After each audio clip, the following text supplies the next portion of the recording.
right, we're back. Back in the gym. I think it's my second vlog ever. First one went over pretty well. Pretty good, look at that beard. It's not gonna focus, starting to get gray. You guys should see my balls. But anyways, I'm here with Jacob and Jeff from Insaiyan Strength. Look at that, rolling it out.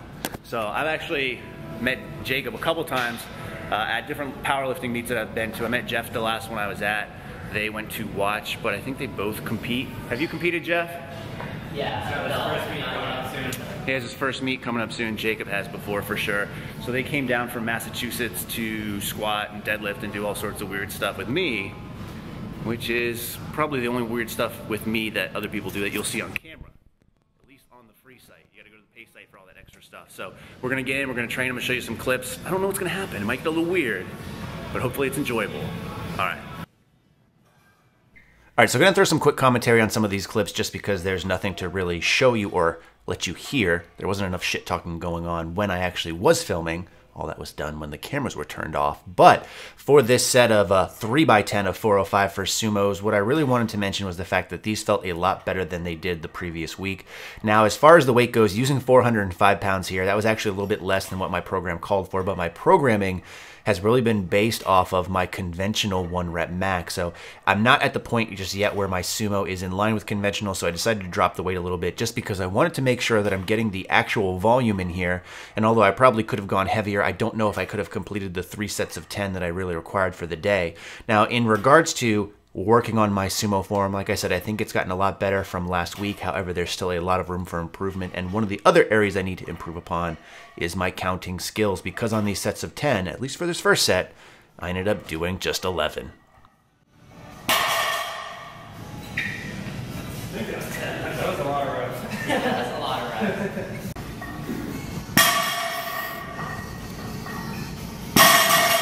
You're on video, bro. Oh, so strong. So here you see my second set, and one of the things you might notice during some of these sumo pulls is on occasion during each rep, I take my time to kind of readjust. And what I'm really trying to do here is when I feel like my knees are getting out of position, I try to make sure that they're in fact spread and pushing out. Now again, this is something that I definitely struggle with, getting my knees and hips externally rotated to get my hips close to the bar, because I can't really open my hips. What really happens is my knees are forced in some, which in turn then pushes my glutes and hip back, getting them further away from the bar. Now, when you watch people like Dan Green, he's able to get his hips extremely open, so his balls are literally pretty much against the bar when he sets up. That's something that I'm going to aspire to. But nonetheless, you'll see some of these reps I do it, some of them I don't. It's just really based off how they feel. It is going to take me time to continue to try to open up these hips. That was fun. I can actually feel my glutes working for once.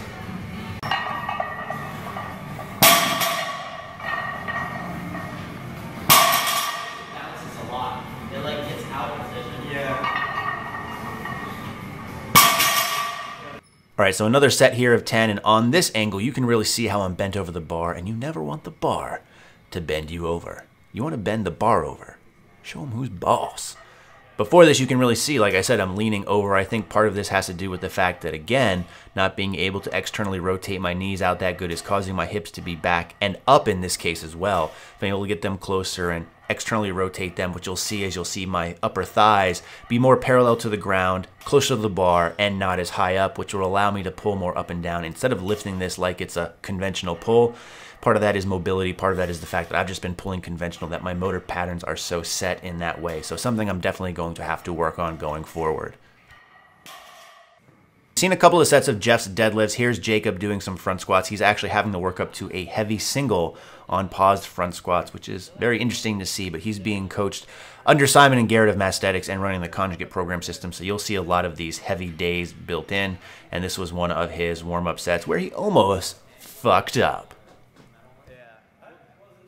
So here's Jeff with some more deadlifts, working up to 315 and actually pushing himself a little bit further. As mentioned in one of the first clips, he has a powerlifting meet coming up. He's been training pretty tough for the last 10 weeks, so he's definitely looking forward to, I believe, an upcoming deload before competing in an RPS meet. So very good for him doing this. And I think it was a little bit difficult for him, as it is sometimes whenever you train at a different gym, using different bars, different plates, different platforms than you're accustomed to. Now, I get a lot of comments from people who see my videos and see my gym, and when they actually come and train in it, they get to see exactly how the bars are, how the weights are. And even those platforms here, they look very nice. What I can say is they've got some pretty bad abuse to the fact where the rubber is actually lower than the platform itself. So in some cases, these are almost like a very, very small deficit deadlift.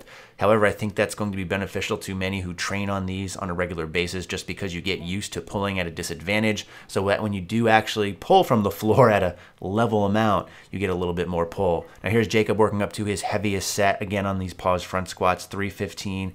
Getting a little Mark McQueen amped up here. And overall, it's very impressive to see. Like I said, I don't see many people do paused front squats. For me, my rack position isn't that great, so these are definitely impressive. It's something I need to work on more in my own programming. But as you can see there by him, he definitely got it in. Off the floor. And that's about 370, a 370 pound PR. Come on. Let's go, man. Let's get it. Mom. Mom. That's it.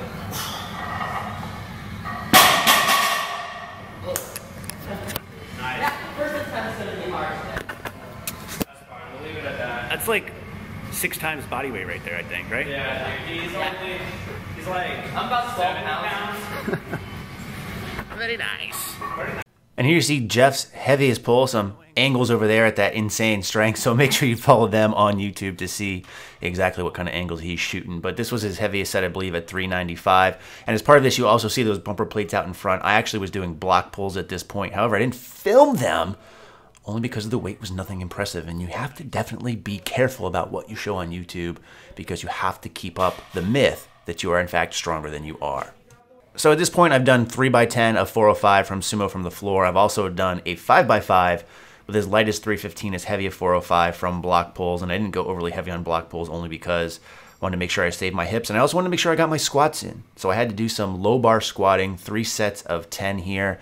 A little bit of a weird angle, but that is all right, especially considering all the work my hips and glutes have gotten to this point. I felt a lot better than last week. So again, just really trying to make sure I get volume in. In this case, I'm going to sacrifice the weight I could use as opposed to just making sure that I get the reps in. I think that's more important by this point. And over time, what I'll do is I'll eventually start to increase the weight as I get accustomed to this kind of workload.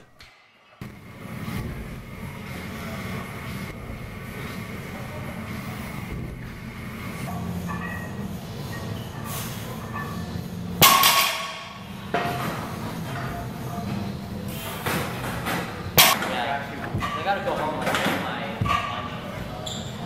Yeah. I didn't even put that there.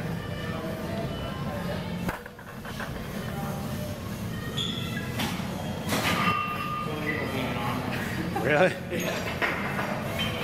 Look, these are cool. No, they're not bad. I was an idiot and bought them myself. Everyone else got them for free. Because like, they wrote the company. I was like, oh, I saw your collars. They look good. You know, I have a YouTube channel. Can I get some? And they get like these big boxes full of them. Same with the dead wedge. I had to buy that. I bought my slingshot. I bought my gangster reps. Chum change. I know. You're doing it wrong. All right, I'm calling it quits because I got to go back to work and I cannot keep up with the stamina with these 2 young bucks. So I'm going to be sure to link their channels in the description box below, but make sure you follow them. So Jake and Jeff from Insane Strength.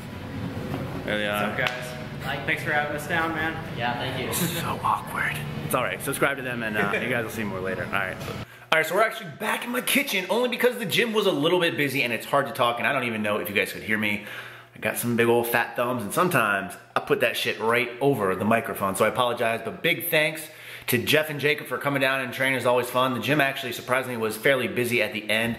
We were there for a long time, like 2 hours, but we all did a lot of work in terms of squatting, deadlifting, all sorts of shit, which is really surprising because I never do that. So I really need to work on my stamina. What I don't need to work on is that beard game because again, it is coming in pretty good.